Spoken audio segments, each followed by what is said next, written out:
लिखा था, नकली धनवानों की पहचान होती है खोखा और पेटी। समझ गए ना? खोखा पेटी किसको बोलते हैं? नकली धनवानों की पहचान होती है खोखा और पेटी, पर असली धनवान वो है जिसके घर में मुस्कुराए उसकी बहू और बेटी। समझ लो, ये असली धनवान है, इसके घर में संपत्ति का भंडार। बहू को भी बेटी जैसा समझो।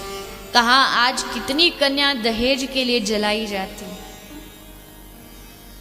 एक बूढ़ा बाप अपने दहेज में जली हुई बेटी का अंत में दाह संस्कार कर रहा था, तभी शव बोल उठा, बाबूजी मुझे मत जलाइए, जलन में बहुत दर्द होता है, दो बार नहीं जल सकती।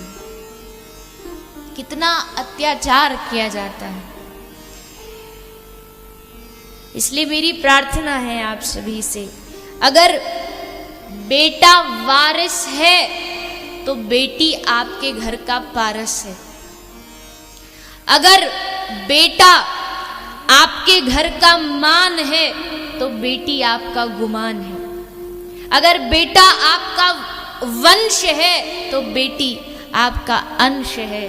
बेटा अगर आन है तो बेटी आपकी शान है। बेटा आपका तन है तो बेटी आपका मन है। बेटा संस्कार है तो बेटी आपकी संस्कृति है। अगर बेटा दवा है तो बेटी आपकी दुआ है। अगर बेटा शब्द है तो बेटी अर्थ है। और अगर बेटा गीत है तो बेटी आपकी संगीत है।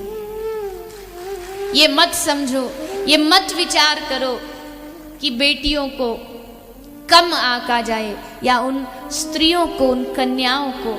और मेरी प्रार्थना है, इन बेटी का कन्याओं को सबसे ज्यादा जो मारा जा रहा है वो केवल और केवल दहेज प्रथा के लिए मारा जा रहा है। गर्भ में भी एक माँ क्यों मारती है बेटी को? क्योंकि उसको मालूम है जब ये बड़ी होगी, शादी होगी, और फिर जो शादी के लिए छोरा देखेंगे तो छोरा वाले का मुंह फिर फटेगा। इतना तो कैश चाहिए, इतने पैसा की तो गाड़ी चाहिए।